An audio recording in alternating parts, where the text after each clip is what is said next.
किया था अलग अलग लोगों में, किसी किसी में तो ऐसा होता है कि जो जैसे जो धनंजय वायु है वो अपना प्रभाव निरंतर वो दिखाते रहता है।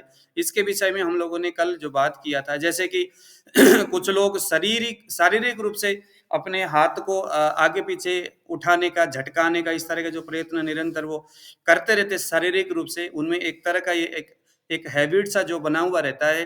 कहीं न कहीं इस तरह के हैबिट के ऊपर इसी तरह के धनंजय वायु जैसे इस सब दोषा के भी इस तरह के जो दोष है वो कभी-कभी शरीर में किसी-किसी के आते हैं। सभी व्यक्ति के शरीर में ये जो 5 जो नाग वायु, कूर्म वायु वगैरह सभी के शरीर में इस तरह से रहते नहीं है।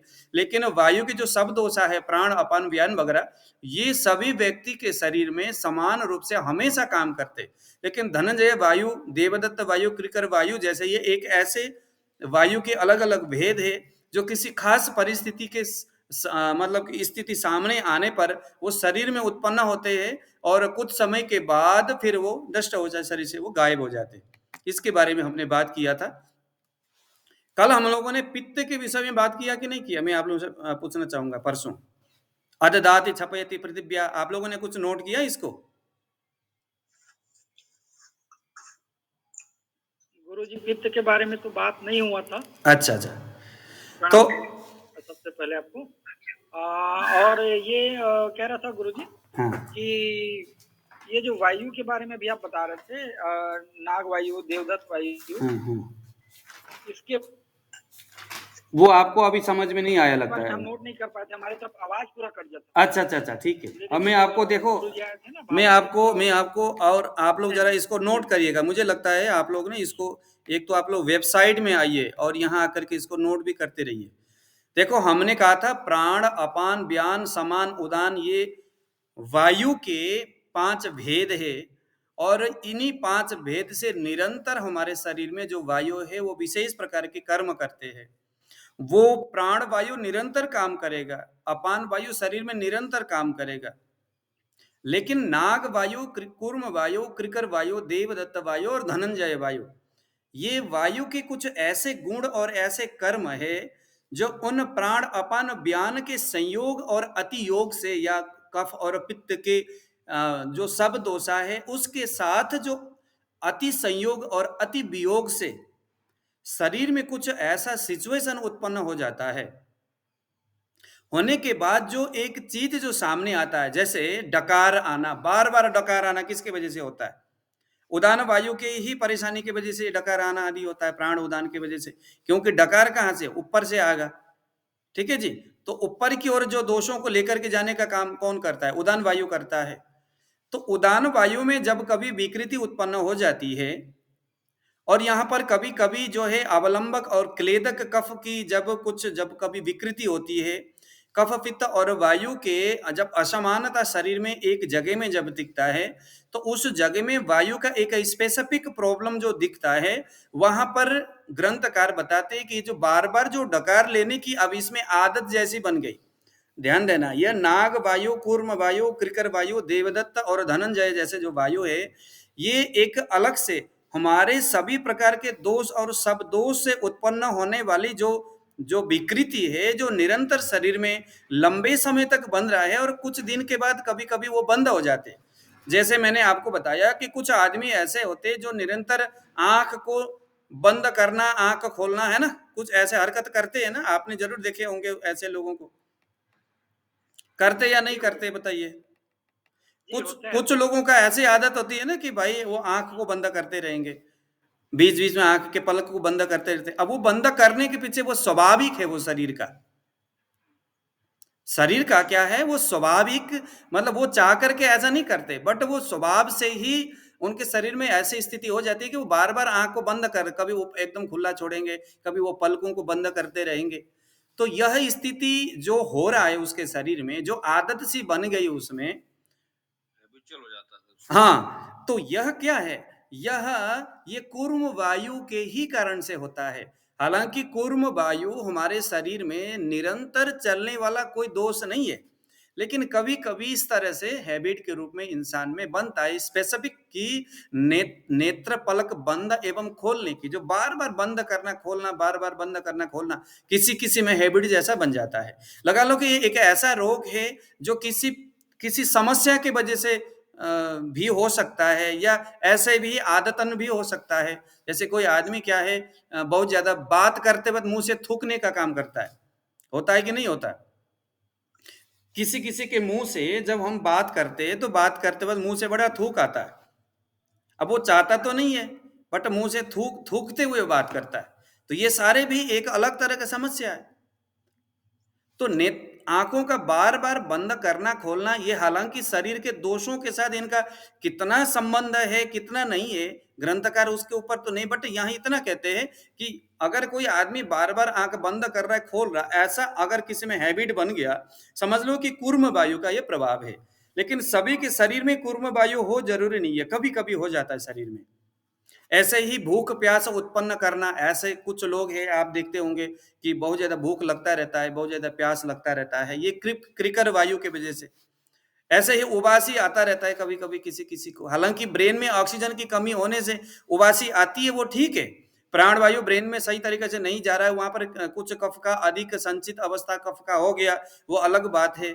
लेकिन अगर वो व्यक्ति बार बार उबासी करता है, और शायद कभी कभी उसमें कुछ आदत ही ऐसी हो गई कि शरीर में ऐसे कोई प्रॉब्लम तो नहीं है, लेकिन फिर भी उबासी लेने की आदत बन गई, चलते भी उबासी ले रहा है, उसको पूछा जाए अरे भाई क्या तो नाटक कर रहा है, बार बार उबासी लेते जा रहा है। उसको ऐसा भी नहीं कि नींद नहीं आई या बहुत ज्यादा नींद आ रहा है, ऐसा भी नहीं है, लेकिन उबासी लेने की उसमें ऐसी आदत हैबिट से बन जाती है। तो वो जो हैबिट जो बना, वो देवदत्त वायु के वजह से बना। ऐसे हमारे गुरुजी कहा करते थे। धनंजय वायु ये शरीर व्यापी, जैसे किसी किसी मैंने अभी आपको बताया कि वो आदमी कभी कभी अपने हाथ को फेंकता रहता है, कभी कभी पैरों को फेंकता रहता है, कभी कभी कुछ ना कुछ वो करता रहता है। तो इन इस तरह के जो शरीर में ना एक अनवांटेड जो हैबिट जो लोगों के शरीर में जो बन जाता है, तो वो जो है इस तरह के धनंजय देवदत्ता आदि जो है, जो पंच जो प्राण के ही रूप में, वायु के ही रूप में इसको गिना जाता है, तो वही इसी के बारे में यहां पर हम बात कर रहे हैं। ओके, आया किसी के समझ में? ये है, लेकिन किसी के शरीर में ऐसा नहीं कि यह चीज कंपलसरी है कि धनंजय वायु किसी के शरीर में जाएगा और वो निरंतर शरीर में रोमांचित उसके शरीर होंगे, ऐसा कोई कंपलसरी नहीं है। किसी किसी में ऐसा हैबिट जैसा बन जाता है, तो वहां हम कह सकते हैं कि इसका ये धनंजय वायु होगा। तो ये है। अच्छा, अब हम जरा बात करेंगे पित्त के ऊपर।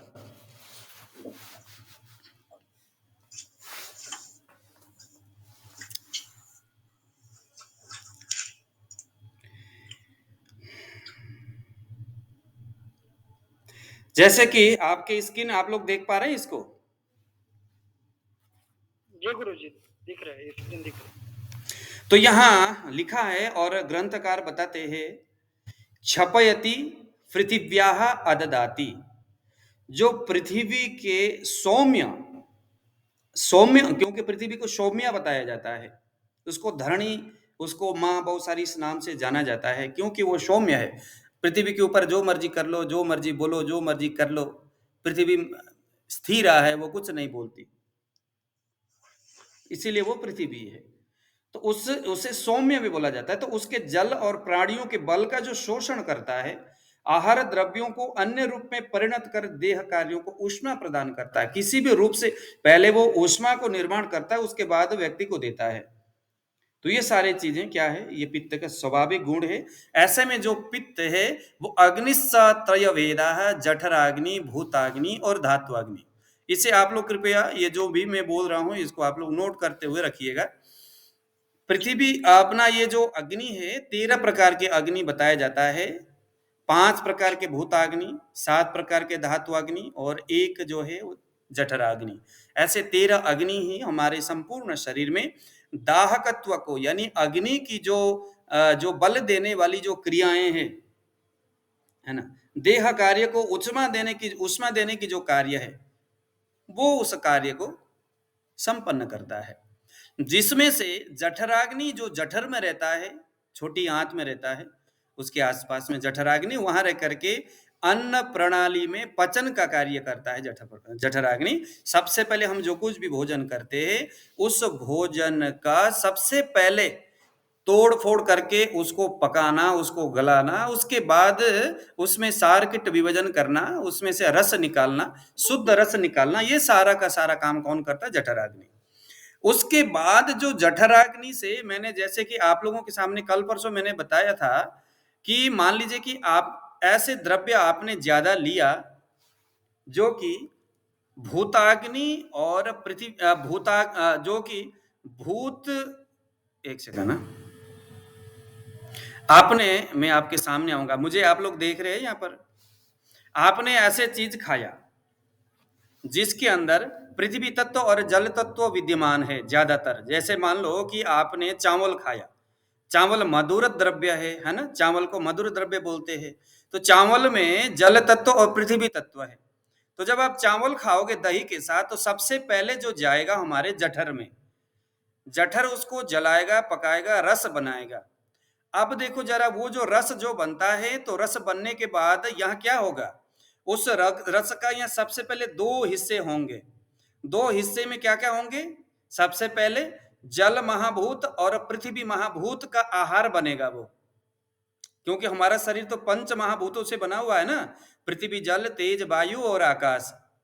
तो सबसे पहले जब आप रोटी चावल जब खाओगे, तो उसमें जल और पृथ्वी महाभूत का आहार बनने के लिए वो जठराग्नि के सामने से तैयार हो गया। उसके बाद क्या होगा? रस बनने के बाद जो जल महाभूत का आहार जल तत्व, वो जलाग्नि के सामने जाएगा, और जो पृथ्वी का जो अंश है, जो उस चावल से जो निकला था, वो पृथ्वी महाभूत के सामने, जो पृथ्वी अग्नि है उसके पास जाएगा। जो जल महाभूत है उसके सामने जब यहाँ से जब रस जाएगा, जल तत्व जब जाएगा, तो वहां से फिर शरीर में विद्यमान जो जल तत्व है वो उसका भरण पोषण करेगा। उसी चावल से जो पृथ्वी महाभूत का अन्न, जो उसका जो उसके पोषण करने के लिए जो आहार जो निकलेगा, उसके दूसरे विपाक के लिए जब वो भूताग्नि के पास जाएगा, जो पृथ्वी अग्नि का परिपोषण करने वाला होगा, तो उसके पास जाकर के जो पृथ्वी का जो अग्नि है, भूताग्नि में से जो पृथ्वी का जो अग्नि है, वो उसको क्या करेगा? हजम करेगा, पचाएगा। उसके बाद शरीर में जो, हमारे शरीर में जो जो पृथ्वी तत्व है, वो उसका क्या करेगा? संवहन करेगा, उसका वो पोषण करेगा। ऐसे ही अगर आप क्या करोगे, कोई ऐसा चीज खाओगे जिसमें कटु तत्व प्रदान है, जिसमें कटु है, जिसमें अग्नि तत्व प्रदान कोई अगर चीज है, तो वो कहां जाएगा? तो वो अग्नि महाभूत के सामने जाएगा। अग्नि महाभूत के सामने जा करके अग्नि महाभूत का जो डाइजेस्ट करने वाली जो अग्नि है, वो उसको पकाएगा। उसके बाद वहां से जो सार निकलेगा, वो कहाँ जाएगा? वो अग्नि महाभूत के पोषण और उसके संवर्धन के लिए आगे की ओर चले जाएगा। तो इसी प्रकार से पृथ्वी, जल, तेज, वायु, अगर जिस तरह के भी आप भोजन करोगे, उसी तरह के महाभूत के सामने वो जाएगा। वो चीज छन करके सबसे पहले कहाँ गया? जठराग्नि में गया। तो इसी तरह से हमारा जो है पृथ्वी, जल, तेज, वायु, आकाश, ये सारी चीजें बना। अब हमारे यहाँ पर जब ये डाइजेशन होगा, तो उसके ना दो तीन अलग अलग रूट होते हैं। एक तो वो पृथ्वी, जल, तेज, वायु के सामने जाएंगे और उसके आग के सामने बैठ करके वो डाइजेस्ट होगा, और दूसरे रूप से वो वहां जाएंगे जहां धातु होंगे, है ना। रस बनेगा तो रस धातु के सामने जाएगा, क्योंकि वह जो धातु है वो रस धातु का अभिपोषण करने वाला होगा, वो उसको बल देने वाला होगा। जब वो रस धातु के पास जाएगा, तो रस के अंदर विद्यमान जो रसाग्नि है, वो उसको डाइजेस्ट करेगा, और उसके बाद वहां से क्या होगा? डाइजेस्ट करने के बाद वहां से रक्त यानी ब्लड बनेगा। जब वो ब्लड बनेगा, तो फिर वो जो ब्लड है, ब्लड महाभूत के पास जाएगा, मतलब कि जहां पर ब्लड का स्थान है वहां चले जाएगा। और ब्लड के पास भी एक अग्नि है ना, जिसको हम बोलेंगे रक्ताग्नि। ऐसे ही फिर ब्लड का जब जब हजम होगा, तो फिर उसका जो एक जो मल है, मल अलग हो जाएगा पित्त के रूप में। रस का मल है कफ, रक्त का मल है पित्त। ऐसे ही एक तरफ से मल बनेगा और एक तरफ से सारभूत निकलेगा। जब हमने संदीप जोशी से समझ में आया आपको? पहले फिर से बता रहा हूं। सबसे पहले हमने मान लीजिए आपने एक चावल खाया, जो चावल आपने खाया वो चावल में जल और पृथ्वी महाभूत है। जल और पृथ्वी महाभूत होने से जल तत्व और पृथ्वी तत्व इन दोनों से चावल बना हुआ है। इसीलिए चावल को मधुर द्रव्य बताया जाता है। इसीलिए चावल कभी कफ से संबंधित रोगियों को नहीं खाना चाहिए, इसीलिए क्योंकि वह जल और पृथ्वी महाभूत है। तो यहाँ जल महाभूत और पृथ्वी महाभूत का वो आहार बना द्वितीय विपाक में। सबसे पहले जठराग्नि में जाएगा और डाइजेस्ट होगा, तो वहां से एक तो जल के महाभूत और पृथ्वी महाभूत की ओर एक अलग जाएंगे उनके पोषण के लिए, और दूसरा धातुओं के निर्माण के लिए रस धातु के सामने जाएगा रस बन के, और तीसरा मल बन के पका ना, पकने के बाद छनेगा, वहां पर छनने से दो चीज निकलेंगे, एक रस निकलेगा और एक किट निकलेगा। किट जो होगा हमारे छोटी आंत बड़ी आंत होते हुए आगे फिर उसका अवशोषण, उसका जो है ना एब्जॉर्प्शन पावर जो हमारी छोटी बड़ी आंत में होगा, वो फिर क्या करेगा, धातुओं के पोषण के लिए वो कार्य करेगा। मल आगे से निकलते हुए मल द्वार से बाहर निकलेगा। अब जब वो रस धातु में जाएगा तो रस उसको डाइजेस्ट करेगा, रस पकेगा तो रक्त बनेगा। जो सॉलिड भाग है, जो जिसको हम प्रासाद भाग बोलते हैं, जिसको हम सार भाग बोलते हैं, वो तो ब्लड बनने के लिए आगे जाएगा, लेकिन इधर पकने के बाद जो कचड़ा निकल जाता है ना, जो गंदगी, वो गंदगी ही हमारे शरीर का कफ है, जिसको हम कफ दोष बोलते हैं। वो मल है, जो कफ है ना हमारा, वो मल उसी रस का है। अब उसके आगे जाएगा जब वो रक्त बनने, इसके ऊपर जब हम कभी धातुओं के ऊपर जब हम बात करेंगे तो इसके ऊपर हम डिटेल में आपको समझाएंगे। अभी आप इस चीज को देखो कि आपको अभी मेरे स्क्रीन दिख रहा है कि नहीं? यहाँ पर मुझे देख रहे हो आप लोग? हाँ जी सर, स्क्रीन नहीं आ रहा है, स्क्रीन नहीं दिख रहा है। अच्छा, मतलब कि ये अब दिखाई दे रहा है आपको? नहीं सर, अभी भी नहीं आया है। यहाँ पर जो है मेरे वेबसाइट दिखाई दे रहा है आपको? नहीं दिखाई दे रहा है? नहीं, अभी नहीं दे रहा सर। एक सेकंड। हाँ स्क्रीन शेयर करें सर? हाँ ठीक है। मुझे ना यहाँ लोग फोन कर रहे। अच्छा, अब मैं आपको दिखाऊंगा स्क्रीन। ओके, आपको अभी तक यहाँ तक समझ में आया? हम धातु लेवल में जाकर के इस चीज को फिर इससे आगे बढ़ेंगे, ठीक है, स्टेप बाय स्टेप। अभी हम यहाँ पर ये समझ रहे हैं कि जो बेसिकली जो पित्त है, उस पित्त में जो ऊष्मा गुण है, जो संताप, पचन कर्म, क्रोध एवं शौर्य को उत्पन्न करता है। देखो आगे का श्लोक क्या बोलता है, पित्ता देहो स्मरण पक्ति नराराम उपजायते तच्च पित्तम प्रकुपितम विकारान कुरुते बहुन। पित्त देहो उष्मण, जो पित्त है देह को उष्मा प्रदान करने वाला है। नराणाम उपजायते, इंसान के शरीर में जो विविध प्रकार के जो है ना पित्त के जो अलग अलग जो ब्रांचेस है, जैसे कि पित्त के लिए आपको साधक पित्त, आलोचक पित्त, भ्राजक, रंजक, पाचक, प्राचक पित्त आदि जो पित्त के जो अलग अलग जो सब दोषा है उसका वो निर्माण करेगा। वो सभी मिलकर के शरीर में क्या करेंगे, उष्मा, देहो उष्मा पित्त, इन सभी लोग मिलकर के पित्त जो है एक पित्त का रूप बनेगा और वो देह को उष्मा प्रदान करेगा। तच्च पित्तम प्रकुपितम विकारान कुरुते बहुन। अब वह जो पित्त है जब कुपित होता है तो विविध प्रकार के विकार उत्पन्न करते हैं। अग्नि सत्रय भेदा, हम यहाँ पर पहुंचे थे। सबसे पहले हमने आपको जठराग्नि जो एक तरह का है, सबसे पहले खाए हुए अन्न को पचाने का काम करता है। भूताग्नि के बारे में हमने बताया, पार्थिवाग्नि, आप्याग्नि, तेजसाग्नि, वायव्याग्नि, आकाशाग्नि। जैसे जैसे आप भोजन करोगे वैसे वैसे चीजें आपके अंदर जाएगा। अगर पार्थिव पृथ्वी तत्व को पोषण करने वाला होगा तो वो पृथ्वी तत्व के पास जाएगा, जल को पोषण करने वाला होगा तो वो आप्याग्नि के पास जाएगा, तेज को पोषण करने वाला होगा तो वो तेजसाग्नि के पास जाएगा, वायु को पोषण करने वाला होगा तो वो वायु अग्नि के पास जाएगा, आकाश को पोषण करने वाला होगा तो वो आकाश अग्नि के पास जाएगा, और जाकर के वो डाइजेस्ट होंगे। ठीक है, तो अन्नस्य पक्ता सर्वेशम पत्रिड़ा मदिपो मत तन्मूलास्ते ही तत्वृद्धि क्षयात्मका। तो जो पित्त है जब वृद्ध अवस्था में जब चले जाते, अन्न का पचन करने वाली जठराग्नि ही बेसिकली इन सभी 5 अग्नियों में 5 क्या यहाँ पर 13 जितने भी जो अग्नि है ना, उन सभी में जठराग्नि ही मुख्य है। जठराग्नि के मजबूत होने से इसके अग्नि के वृद्धि होने से शरीर में विविध प्रकार के जो शरीर के लिए जो ऊष्मा है उसकी अभिवृद्धि होती है। और उसी जठराग्नि की कमजोरी पड़ने से, उसी जठराग्नि की कमजोर पड़ने से धीरे धीरे धीरे धीरे भूताग्नि, धात्वाग्नि, ये और आपके जो है ये सारे चीजें जो है धीरे धीरे वो क्या होता है, पित्त के जो 5 भेद है वो सारे धीरे धीरे वो कमजोर पड़ जाएंगे। यानी कि जठराग्नि ही हमारे शरीर में मुख्य है, जो हमारे जठर में रहता है, हमारे जो पेट में रहता है, हमारी जो छोटी आंत के सामने बैठ करके वो वहां पर से फिर अन्न को विशेष रूप से प्रारंभ में डाइजेस्ट करने का कार्य करता है।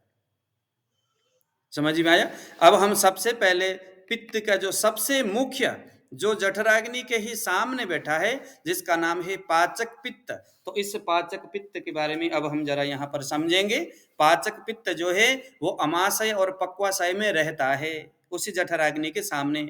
इसका कार्य क्षेत्र पित्त धरा कला है और अन्न का पचन करके दूसरे पित्त को अनुग्रह करता है। पित्त धरा कला जो है स्मॉल इंटेस्टाइन, छोटी आंत को पित्त धरा कला के नाम से भी जाना जाता है।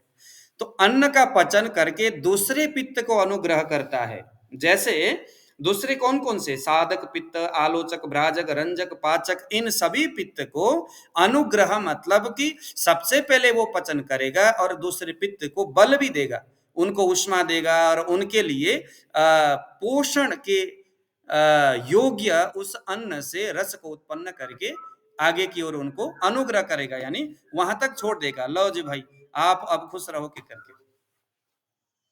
तो पाचक पित्त का 3 मुख्य काम है। सबसे पहले अन्न का पाचन करना, उसके बाद जो दूसरे जो पित्त है उनका अनुग्रह करना, और तीसरी बात है सार कीट विभाजन करना।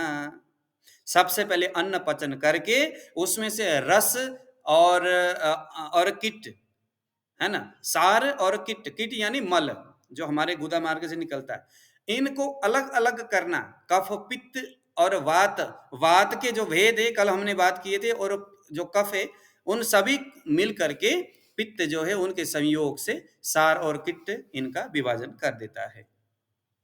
समझ में आया? पाचक पित्त। रंजक पित्त, अमाशया श्रेम पित्तम रंजकम रस रंजनात्, यो अमाशय में रहता है रंजक पित्त, और रंजकम रस रंजनात्। अगर किसी के पीलिया का समस्या हो गया तो पीलिया होने से पहले अगर होता है तो समझ में क्या आनी चाहिए कि इसके अमाशय में ही कोई ना कोई दिक्कत है, क्योंकि रंजक पित्त का काम है रस को रंजन करना, रस में रंग भरना।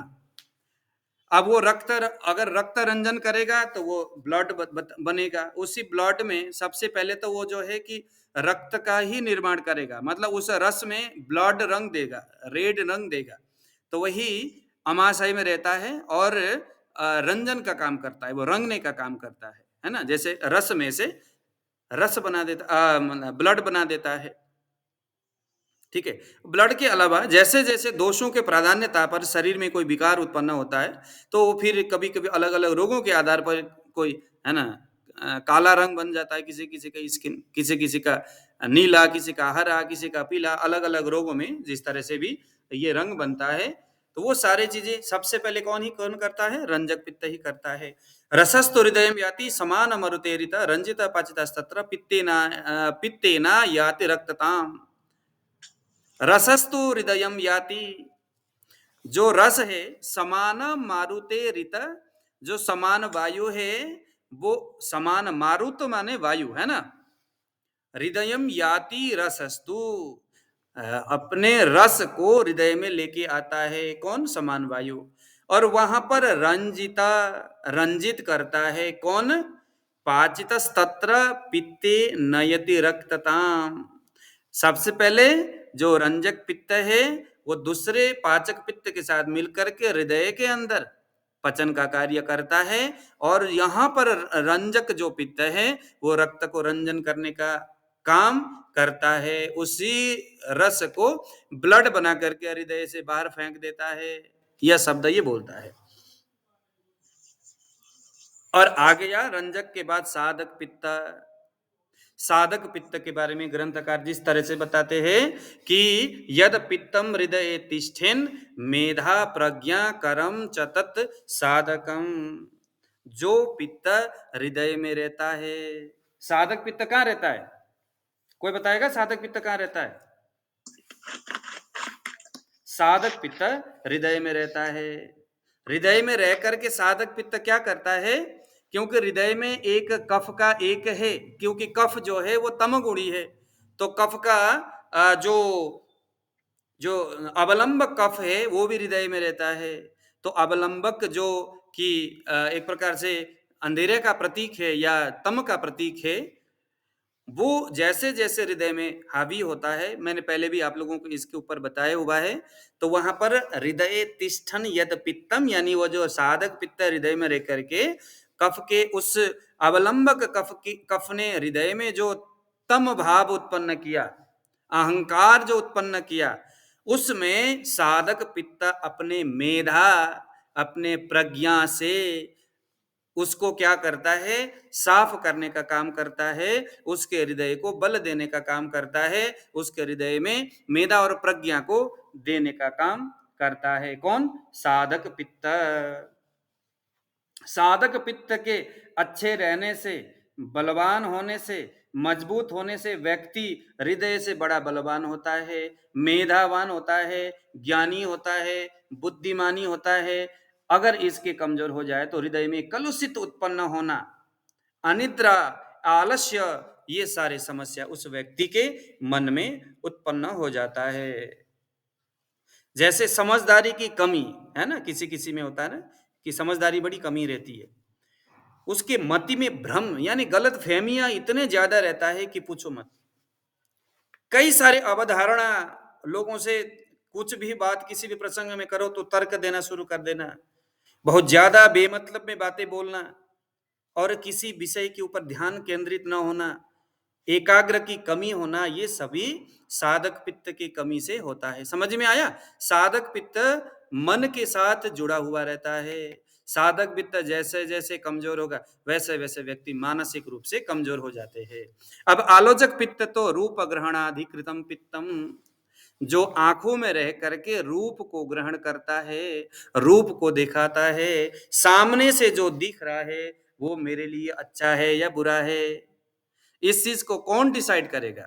इस चीज को आलोचक पित्त डिसाइड करेगा, जो आपके आंखों में बैठा है। भाई इस आदमी के ऊपर यकीन किया जा सकता है या नहीं, इस चीज को आपके आंख ही है जो मस्तिष्क में जाकर के बताता है।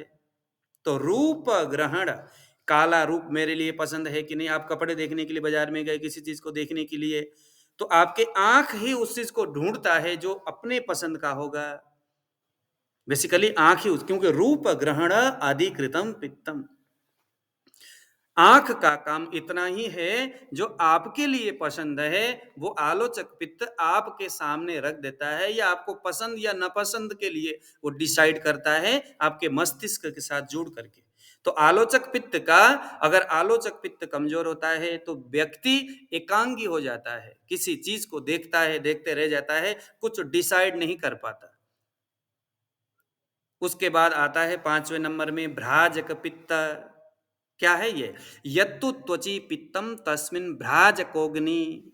भ्राजक पित्त जो आपके स्किन में विद्यमान है, आपके चमड़ी में, आपके स्किन में रहता है, और अभ्यंग यानी मसाज करने से, अगर आप तेल से मसाज करते हो तो उस स्किन में जो मसाज हुआ, उस तेल का या किसी भी चीज का जो अवशोषण करना, उसका परिपाक करना भ्राजक पित्त का काम है। परिसेक, आलेप, ये सारी चीजों से आपके त्वचा का संरक्षण करता है, और त्वचा में अगर ऐसे कोई चीज है तो उसको अवशोषण करके, उसको डाइजेस्ट करके बाहर फेंकने का काम करता है। और भ्राजक पित्त का 4 मुख्य काम मैंने यहाँ पर लिख के डाल दिया, नोट करिए। शरीर की प्रवाह का प्रकाशन करना, ये मैंने, मुझे लगता है आपको पढ़ाया हुआ है। द्रव्य को शोषण एवं पचन करना, शरीर का जो ताप है उसको मेंटेन करना, शरीर में मृदुता, कांति, प्रवाह और इसको सुरक्षा करना, ये सारा किसका काम है? ये सारा पित्त का काम है। पढ़ाया तो है ये, कल परसों मैंने नहीं पढ़ाया? हाँ जी सर नहीं पढ़ा है। अच्छा अच्छा अच्छा, मैंने फिर किसी और 8वीं क्लास में क्या पढ़ाया? हाँ 8 वाली क्लास में पढ़ाया शायद आपने। अच्छा अच्छा अच्छा अच्छा अच्छा अच्छा, हाँ हाँ हाँ, ठीक है ठीक है, ये तो 5 वाला क्लास है, ठीक है ठीक है। हाँ, तो अभी आपको अच्छा 5 वाला है तो मैं थोड़ा-सा और एक्सप्लेन कर दूँ। आलोचक रूप ग्रहणाधिकृतम पित्तम, आलोचक पित्त का काम यही है। ये तो समझ में आ गया होगा ना आपको, आँखों से जो चीज़ दिखाई दे, उससे मेरे लिए क्या योग्य, अयोग्य, क्या मेरे लिए अच्छा, क्या बुरा, वो सारी चीज़ें आलोचक पित्त देख करके उसको ग्रहण करता है और मस्तिष्क में जाकर के बताता है कि हाँ भाई, ये मेरे लिए अच्छा है, ये मेरे लिए बुरा है। आलोचक देखने का काम, आपके आंखों में रह करके किसी दृश्य को देखने का काम ये करता है आलोचक पित्त। जैसे जैसे ये कमजोर होगा वैसे वैसे बंदा एकांगी हो जाता है, ये बता दे। भ्राजक पित्त का काम ये नोट करते चलो। यत्तु त्वचि पित्तम तस्मिन भ्राजकोग्नि, जो आपकी त्वचा में विद्यमान रहता है और विद्यमान रह करके उस त्वचा में अगर आपने अभ्यंग किया, मान लो कि आपने क्या किया कि सरसों का तेल बढ़िया लगा करके अभ्यंग मसाज किया। अभ्यंग मतलब मसाज, मसाज करने से बढ़िया मसाज किया। अब उस मसाज में जो तेल जो आपने प्रयोग किया है ना, उस तेल का अवशोषण करेगा और उस तेल को डाइजेस्ट करेगा। एक तो आप मुंह से खाओगे तो अंदर जाकर डाइजेस्ट होगा, लेकिन आपने डायरेक्टली स्किन से अगर आपने वो लगाया तो वो तो सूखेगा, अंदर जाएगा। अब वो तो फिर आपको नुकसान करेगा ना शरीर में। इसीलिए प्रकृति ने क्या किया है, आपके शरीर के हर स्किन में भ्राजक पित्त को रख दिया। हेलो भाई, आपने शोषण करना है और वहीं उसका परिपाक करना है, ताकि उसमें से कोई भी गलत चीजें शरीर के अंदर प्रवेश ना हो जाए। आपने अपने स्किन में कुछ भी अच्छे और बुरे चीजें, अच्छा चीज लगाया तो आप वो परिपाक होने के बाद अच्छा चीज अंदर जाएगा। अगर आप कुछ गंदा मंदा बाजार से फेयर एंड लवली पता नहीं क्या की चीजें लगाओगे, तो फेयर एंड लवली में शरीर के लिए कितना योग्य है, शरीर अगर वो अंदर चले जाए, स्किन के अंदर भ्राजक पित्त के द्वारा अंदर खींच के ले जाया जाए, तो आप खुद अंदाज लगा सकते हो कि वो स्किन के अंदर जाकर के क्या अच्छा करेगा, क्या बुरा करेगा। तो सारा का सारा काम जो है ना भ्राजक पित्त का है। तो भ्राजक पित्त का पूरे ग्रंथ के ये मैंने सारांश 4 नोट किया है। शरीर की प्रभा का प्रकाशन करना, आपके चेहरे में रौनक को दिखाना, मतलब स्किन कितना सॉफ्ट होगा, कितना ड्राई होगा, कितना उसमें टाइटनेस होगा, दिखने में कितना स्मार्टनेस हो दिखनी चाहिए, वो सारा डिसाइड भ्राजक पित्त करता है।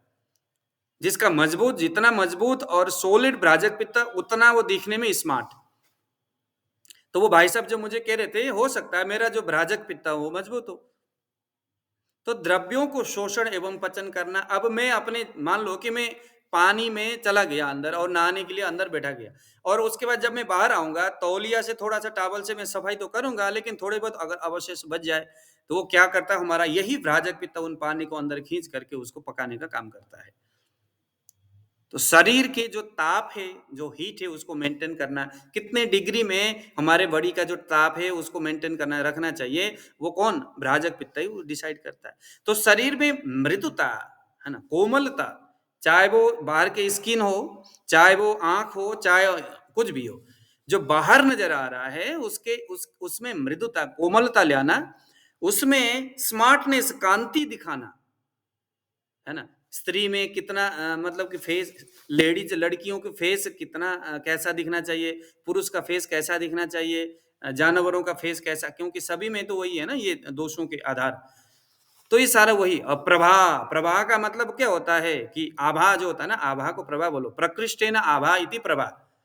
आभा मतलब शरीर की चमक, चेहरे की चमक, चेहरे की आभा, है ना, दिखने में, वाह, दूर से दिखने में लगता है कि कितना तेज है इस व्यक्ति के चेहरे में। तो वो जो प्रवाह है, जो तेज है, वो भी भ्राजक पित्त डिसाइड करता है। तो इन सभी चीजों को जो सुरक्षा करता है वो भ्राजक पित्त है। अब हम बात करेंगे कफ के बारे में। तो कफ के बारे में बताया जाता है, स्नेहो बंध स्थिरत्वं च गौरवम वृषता बलम क्षमा धृतिरलोभश्च कफ कर्म विकारजम। इसको जरा आप लोग मेरे साथ बोलिए, स्नेहो बंध, बोलिए ओम, स्नेहो बंध स्थिरत्वं च गौरवम वृषता बलम क्षमा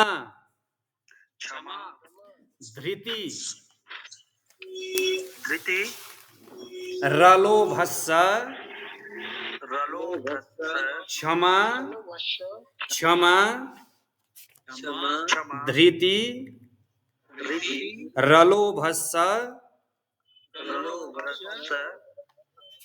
कफ कर्म विकारजम। अब कोई है जो कि इसको यहाँ से पढ़ करके सुनाए, जरा सबको सुनाइए, कोई एक जो अच्छा से पढ़ता हो।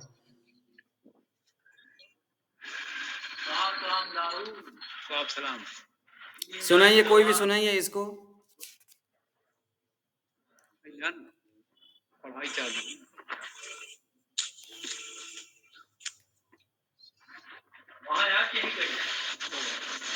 नहीं हो पाया। स्नेहो बंधः स्थिरत्वं च गौरवं वृषताबलम्। हाँ, क्षमा धृति रलोभस्स कफ कर्म विकारजम। स्नेहो बंधः स्थिरत्वं च गौरवं वृषताबलम् क्षमा धृति रलोभस्स कफ कर्म विकारजम। कफ कर्म विकारजम हो गया। तो कफ का बेसिकली काम क्या है यहाँ पर, वो ये यही बोल रहे हैं यहाँ पर। स्नेहो, शरीर में स्नेह उत्पन्न करना, एक प्रकार का चिकनाहट उत्पन्न करना। बंध, हमारे आशयों को, हमारे जो संधि है उसको एक आपस में बांधे रखना, वो ढीला ना हो जाए, उसमें बंधन करना बड़ी जरूरी है। कफ के ही वजह से शरीर स्थिर रहता है। तो शरीर को स्नेह यानी चिकनाहट देना, बंध यानी बंधन करना, उसको मजबूत करना।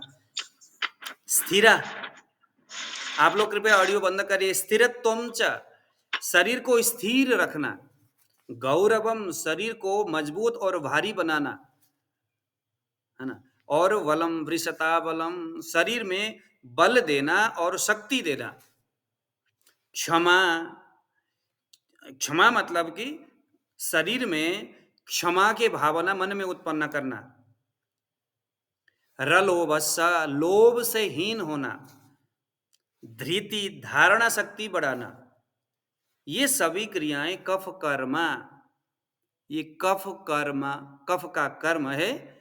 विकारजम, अगर कफ डिसबैलेंस होता है तो स्नेह में विकार उत्पन्न होगा, बंधन में विकार उत्पन्न होगा, है ना। बंधन खुल जाएगा। जैसे कि किसी किसी को अस्थि भग्न हो जाता है, बोलते कि भाई मेरे को ऑस्टियोपोरोसिस हो गया, बोलते भाई मेरे तो घुटनों में कट कट करके आवाज आता है। ये क्या है? कफ का यही एक जो बंधन नाम का जो कर्म है उसके खराबी से होता है। स्थिरत्वं च, शरीर को स्थिर रखता है कफ। अगर बिगड़ जाए तो क्या होगा? स्थिरपन नहीं रहेगा, फिर शरीर लूला लंगड़ा बन जाएगा। कोई लंगड़ा होके चल रहा है, किसी का हाथ काम नहीं कर रहा है, किसी का पैर काम नहीं कर रहा है। तो ये सारे जो कफ के ही वजह से होता है। प्रकृतस्तु वलम शेष्मा विकृतो मल उच्यते। त्रिविधम वलम सहजम कालजम युक्तिकृतम च। प्रकृतस्तु वलम, अगर यही कफ प्राकृत अवस्था में हो तो इसे वलम, वल बोला जाता है। ये शक्ति का प्रतीक है, ये वल का प्रतीक है। लेकिन अगर श्लेष्मा विकृतो, अगर यह विकृत अवस्था में हो जाए तो मलम, तो यही फिर मल बन जाता है। मल समझते हो ना, जैसे कोलेस्ट्रॉल क्या है? मल है। जैसे ट्राइग्लिसराइड क्या है? मल है। और भी कितने सारे किस्म के मल होते, वही तो शरीर में तंग करता है। तो वो जो कोलेस्ट्रॉल जो बना, वो कहां से बना? वही विकृत अवस्था में जब कफ चला जाए तो फिर मलम उच्यते, उसे फिर मल कह करके जाना जाता है। यह जो बल है, यह मल है, यह भी त्रिविधम, ये तीन प्रकार के होते। जो बल हमने अभी बात किया कि भाई जो प्राकृत अवस्था में है वो तो बल है, लेकिन बल यहाँ ग्रंथकार 3 प्रकार के बताते हैं। कौन कौन से? सहजम, कालजम, युक्तिकृतम च। एक है सहज बल। सहज बल या प्राकृत बल है जब कफ किसी का सौम्य अवस्था में रहता है। समझ में आया? जब कफ जब सौम्य अवस्था में रहता है तो उस वक्त प्राणी में जो बल का संधान होता है वो सहज बल है। सहज बल का मैं आपको एक उदाहरण देता हूं। हालांकि मैंने वीडियो के ऊपर भी मैंने बताया था, यूट्यूब में आप लोगों ने जरूर देखे होंगे। आप लोगों ने, मैंने एक दिन पहले मैंने यूट्यूब में कोई वीडियो देखा, मुझे बड़ा अच्छा लगा वो वीडियो देख करके। मेरे बात के ऊपर ध्यान देना, सहजम, कालजम और युक्तिकृतम च। आपने देखे होंगे एक बकरा, छोटा सा बकरा, लेकिन बड़ा हष्टपुष्ट था भाई, बकरा बड़ा तेज था लेकिन एक सांड के साथ भिड़ रहा था, लड़ाई कर रहा था। दोनों आपस में धक्का मुक्की, हाँ, सिर से मारा मार हो रहा था। हाँ, अब आसपास के लोग बैठ करके मजे ले रहे थे वहां पर। थोड़ी देर में क्या हुआ, सांड वहां से भाग गया। जो जहां सांड भगा उसके पीछे पीछे बकरे भी भाग रहा है उसको मारने के लिए। सांड ने जब देखा कि भाई मेरे पीछे बकरा आ गया मुझे मारने, तो सांड और जोर से भगा। तो बकरे के अंदर, क्योंकि भाई अगर सांड मुड़ करके बकरे को मारे तो सांड में इतना बल है, क्या बकरा बचेगा? क्या बकरे को ये बात नहीं मालूम कि इतना बड़ा जो सांड है उसके साथ मैं कैसे भिड़ूं? हर कोई जो जानवर है अपने से बलवान और कमजोर को पहचानते ही है, चाहे वो जानवर ही क्यों ना हो। लेकिन उस बकरे के अंदर जो बल है, जो उस सांड से भिड़ रहा है, उसके अंदर जो बल उसको जो महसूस हो रहा है, वो कौन सा बल है? वो प्राकृत बल है। और वही, उसी को ग्रंथकार सहज बल बोलते हैं। एक छोटा सा बच्चा कभी कभी ऐसा कुछ कर बैठता है, करने के लिए उद्यत रहता है, बेशक उससे हो या हो पाए या नहीं वो बाद की बात है, लेकिन वो प्रयत्न करता है। प्रयत्न करने के लिए जो बल आया उसके अंदर, जो अंदर से जो इशारा मिला कि भाई कर, यह है सहज बल। यही प्राकृत बल है कफ का। दूसरा भी एक प्राकृत बल है, लेकिन सहज बल से थोड़ा कमजोर है। वो बल है युक्तिकृत, वो जो बल है सहजम च। और दूसरा जो बल यहां पर बताया है कालजम, कालज बल। कालज बल कौन सा है? जैसे मान लो कि आप, सर्दी का मौसम आ गया, गर्मी में बड़ा मजा यार, शरीर में कमजोरी महसूस हो रही थी, लेकिन जैसे सर्दी का मौसम शुरू हुआ, शरद ऋतु आई, शरीर में कफ का जैसे ही संचार शुरू हुआ, वैसे ही लगने लगा कि हाँ यार मुझे में तो कुछ ताकत आ गई। तो यह जो सर्दी के मौसम में जो ताकत, या तो आप कहीं गर्मी के मौसम में आप रह रहे थे, मान लीजिए कि आप गुजरात के साइड में हो और आपको गर्मी वहां बहुत ज्यादा लगती है, और आप आ गए कभी इधर, आप आ गए कभी कहाँ आ गए, किसी ठंडे एरिया में चले गए, कश्मीर में चले गए।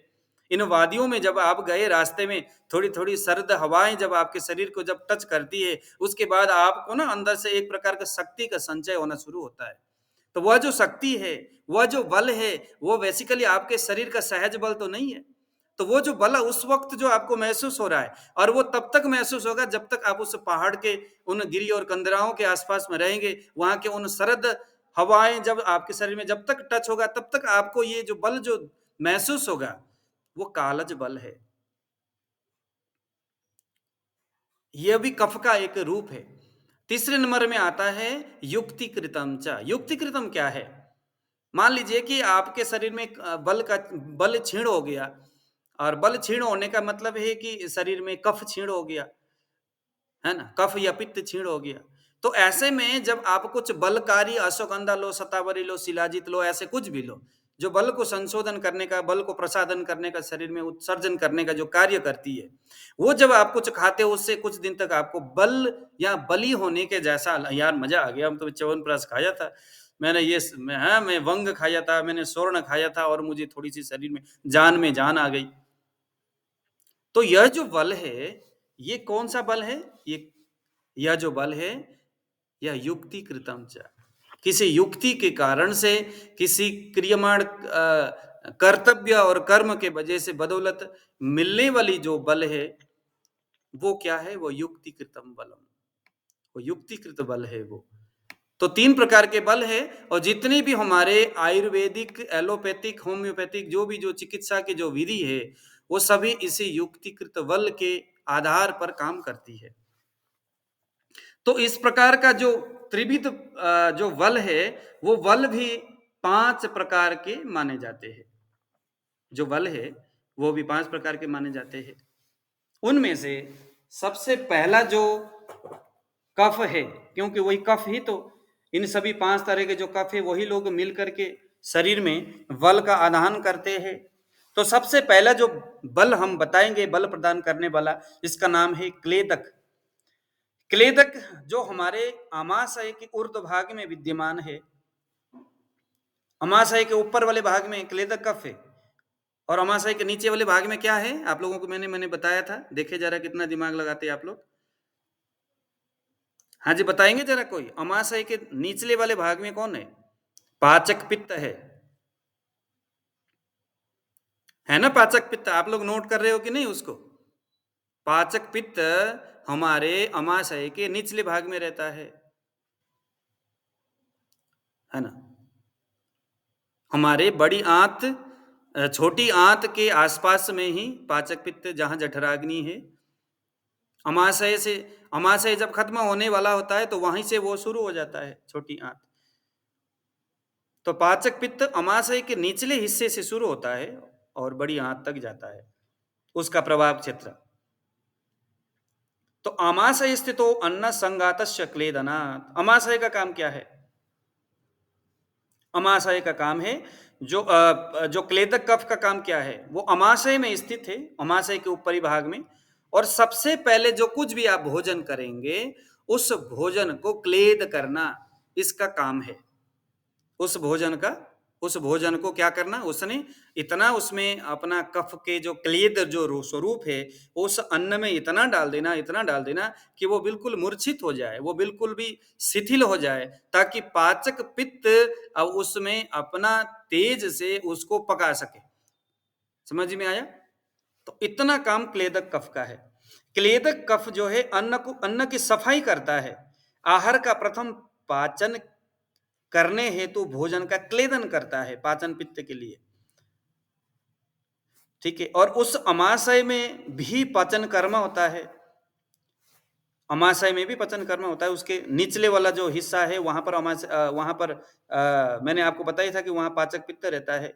तो वह जो पाचक पित्त है अमाशय में भी अपना पचन क्रिया करता है।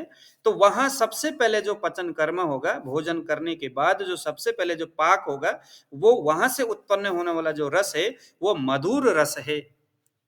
वो जो मधुर रस जब वहां उत्पन्न होगा तो वह क्लेदक कफ में जाकर के मिल जाएगा। और इसीलिए जब हम भोजन करते हैं तो उसके 2 या 2.5 घंटे तक हमें क्या होगा, निद्रा, खूब आलस्य आएगा, खूब नींद आएगा, क्योंकि वहां अब क्लेदक कफ बहुत ज्यादा बढ़ जाता है।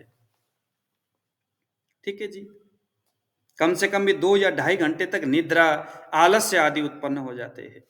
अगर किसी के शरीर में क्लेदक कफ जो है सम अवस्था में हो, बिगड़ा हुआ ना हो, तो यही मजबूत जो क्लेदक कफ है वो क्या करेगा, आपके अन्न को सही तरीका से पचने के लिए, पकने के लिए, उसको डाइजेस्ट होने के लिए सहयोगी करेगा।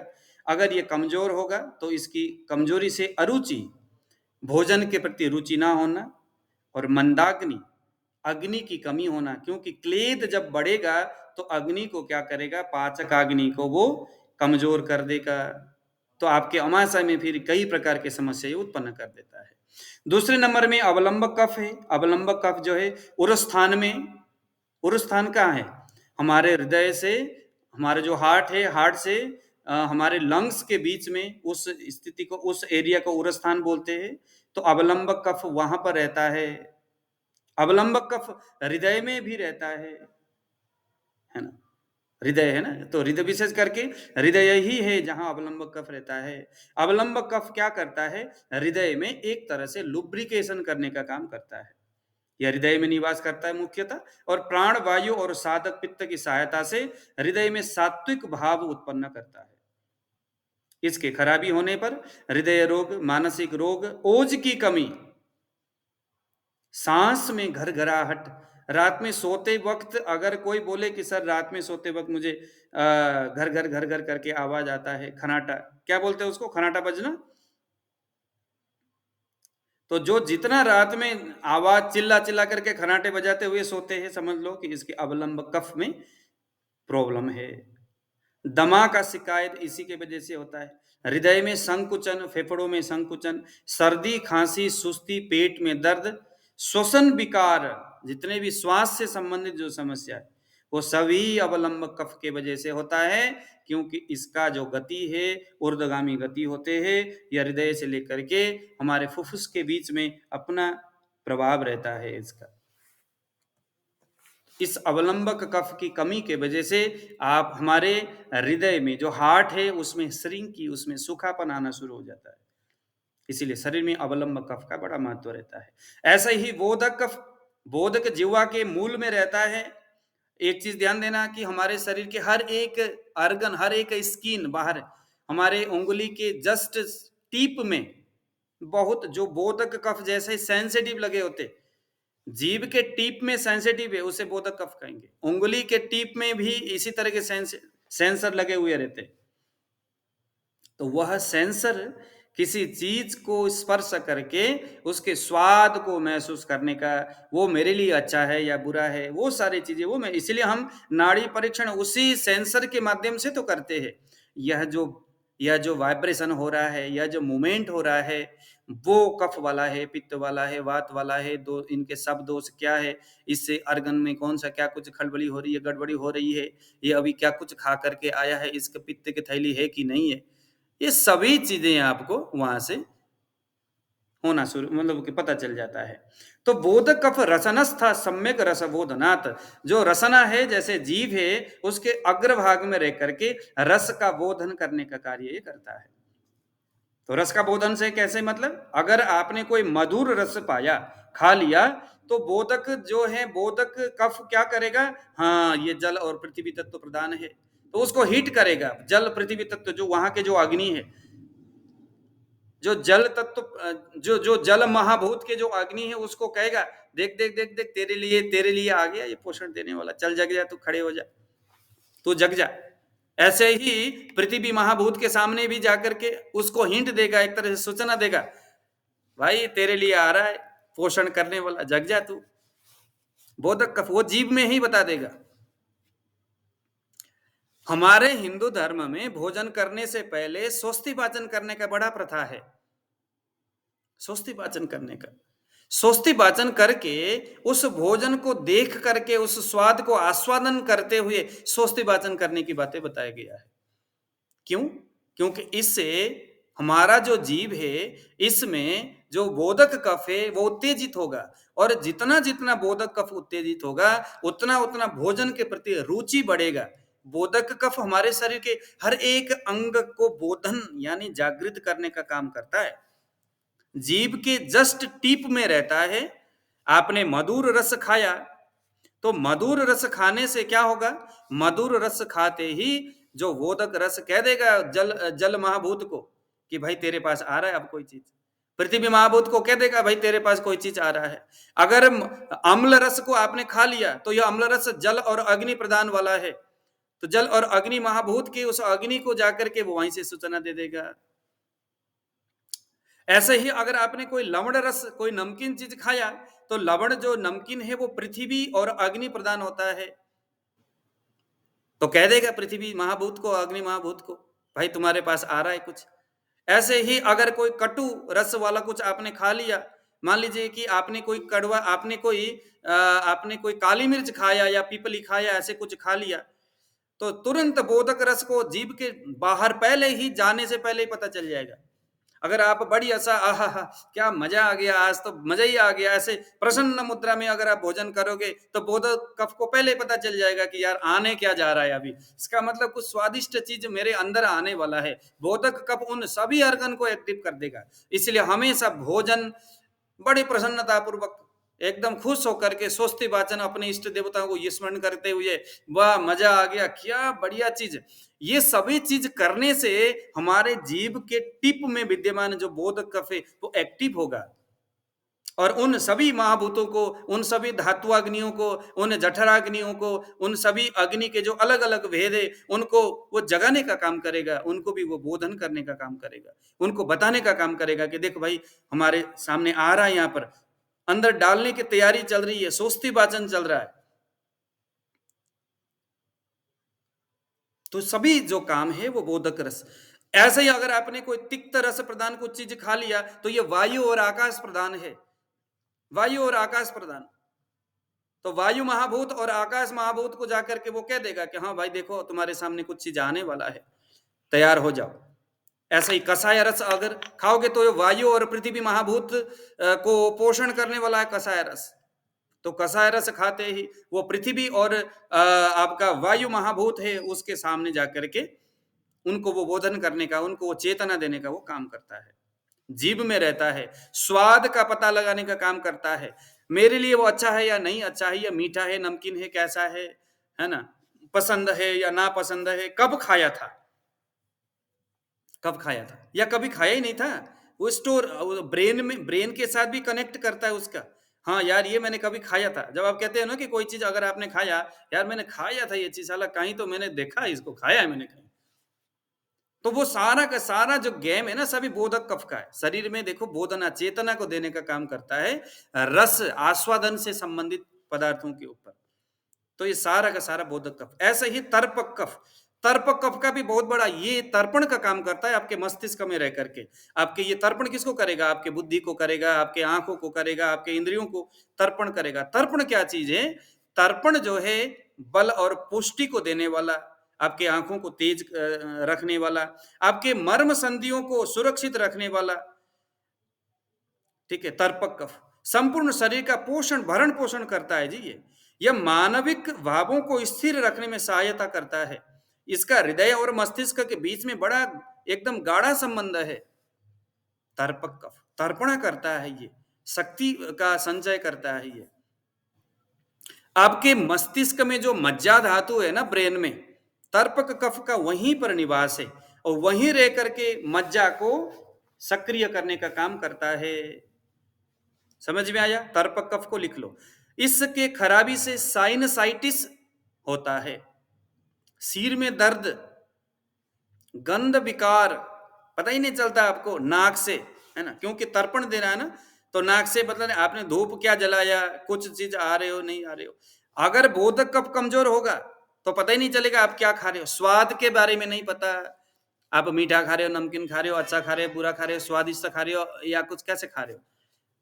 बोधक कफ अगर कमजोर हो गया तो समझ लो, अगर कोई आपके सामने आकर के कहे कि सर मैं ऐसा कुछ मतलब कि जो भी खाऊं मुझे स्वाद का पता नहीं चल रहा है, तो तुरंत क्या समझना चाहिए, बोधक कफ में समस्या है, कफ का समस्या समझना चाहिए। ऐसे ही तर्पक कफ के खराबी से मैंने बताया कि ये गंध विकार में इसका अपना प्रभाव रहता है, मस्तिष्क को कमजोर करने का काम करता है। अगर आपका तर्पक कफ कमजोर हो जाए तो जो मिर्गी के रोगी, मस्तिष्क से संबंधित जितने भी व्याधि है, पागल से संबंधित जो व्याधि है, एंजाइटी हो गया, डिप्रेशन हो गया, मानसिक थकावट हो गया, इन सभी में तर्पक कफ ही कमजोर रहता है। उसके बाद सबसे लास्ट में श्लेषक, जैसे अभी कोरोना चला था उसमें तर्पक कभी कमजोर हुआ ना हमारा। हाँ, शरीर को जो तर्पण करता है, जो पावर देता है, जो ताकत देता है, वो तर्पक कफ ही देता है। विशेष करके मस्तिष्क, तर्पक जिसका कफ जिसका मजबूत होता है ना, वो आदमी कभी भी निर्भय नहीं होता। जैसे वो बकरा है ना, उस बकरे के तर्पक कफ ही मजबूत था, क्योंकि उससे मस्तिष्क में जो बोन मैरो है, हड्डी, मस्तिष्क में जो मज्जा धातु है, वो उसका बड़ा मजबूत है था, वही बकरे का, इसलिए वो भिड़ेगा किसी से भी। कोरोना में अगर कोई चीजें कमजोरी हुई है तो वो तो लंग्स के वजह से है, वहां पर वायु और कफ का प्रभाव था। कफ ने लंग्स के अंदर जो वायु का जो स्थान है उसके अंदर वो चला गया, भर गया, और उसमें रुक्ष गुण आ गया वायु के, और उसके वजह से समस्या हो गया, वो अलग में। यहां पर फिर 5वें नंबर में आता है श्लेषक कफ। श्लेषक कफ संपूर्ण संधियों में रहता है।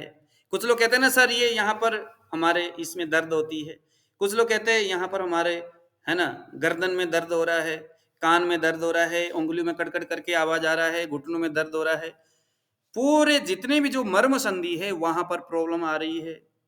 समझ लो कि यहाँ श्लेषक कफ का समस्या है। नाड़ी में अगर श्लेषक कफ दिखता है तो आप कह सकते हैं आपके घुटनों में ग्रीस की कमी हो गई। श्लेष्मा, चिकनाहट, ऑयल, ग्रीस, क्या क्या बोल सकते हैं हम, वो सभी श्लेष्मा है। तो ये कफ का 5वां स्वरूप है, श्लेष्मा। तो अगर इसकी खराबी हो, ये जो श्लेष्मा है कहाँ रहता है? मर्म संधियों में। 108 प्रकार के मर्म होते हैं शरीर में, कुछ लोग 107 भी बोलते हैं। तो वो सभी मर्म संधियों को जो श्लेष्मा है वही क्या करता है, जैसे मैंने कहा था कि संधियों को बांधने का काम कफ करता है। तो बांधने का काम यही श्लेष्मा जो 5वें नंबर का जो कफ है वो करता है। इसके खराबी होने से अर्थराइटिस, उसी संधि की कमजोरी से जो होगा वही सारे, अर्थराइटिस में कमजोरी होती है संधि में। ऑस्टियोआर्थराइटिस, संधि में प्रॉब्लम हो गई जी, क्योंकि यहाँ ग्रीस खत्म हो गया। ऑस्टियोआर्थराइटिस, रोमेटाइड अर्थराइटिस, जोड़ों में दर्द हो रहा है जनाब, क्या करे, कुछ तो दवाई दे दो। समझ लो क्या है कि इसके श्लेषक कफ में कफ वायु का रुक्ष गुण, क्योंकि रुक्षता से ही तो इसका श्लेष्मा यानी चिकनाहट, चिकनापन वो नष्ट हो जाता है। तो ये सारे श्लेषक कफ के वजह से होता है। सर क्या है माना जाए कि वायु का बढ़ना कफ का क्षीण होना? हाँ, वायु का बढ़ना कफ का क्षीण होना। वायु जैसे जैसे बढ़ेगा रुक्ष गुण वाला वैसे वैसे, लेकिन एक बात है, वायु और कफ में एक समान गुण है और वो है शीत। वायु में और कफ में शीत गुण बरोबर है। अगर वायु के शीत गुण बढ़ता है तो फिर हम ये नहीं कह सकते कि कफ भी घटा है। पित्त में भी स्निग्ध गुण होता है, कफ में भी स्निग्ध गुण होता है। पित्त बढ़ेगा लेकिन स्निग्ध गुण के साथ, तो फिर कफ नहीं घटेगा। उसके ऊपर हम फिर बाद में कभी चर्चा करेंगे, ये नाड़ी का सब्जेक्ट है तो दोषों का। लेकिन इतना समझ लो कि मोटा मोटी क्या होता है कि जब वात बढ़ता है तो अपने रुक्ष गुण को ही लेकर के बढ़ता है, कफ जब बढ़ता है तो अपने गौरव गुण को लेकर के बढ़ता है ज्यादातर। कभी कभी कोई ऐसी धातु लेवल में कोई समस्या चले जाए तो स्पेसिफिक कुछ दूसरे समस्याओं के साथ वो आगे बढ़ता है। ठीक है, तो यहां पर हमने कफ पित्त और वात के बारे में समझा। अब 8 बजे के जो क्लास है उस क्लास में हम आज दोषों को, इन सब दोषों को हम अपने नाड़ी में कैसे चेक करें, हम वहां पर उसके बारे में बात करेंगे। तो तब तक आप लोग भी कुछ रोटी पानी खा करके तैयार हो जाइए। मैं भी जरा अपने भगवान का थोड़ा सा चिंतन करूं, पूजा पाठ करूं, उसके बाद फिर तैयार होकर के आते 8 बजे क्लास में। ओके, क्या कहते? ओके सर, ठीक है जी। हाँ जी, ठीक है। तो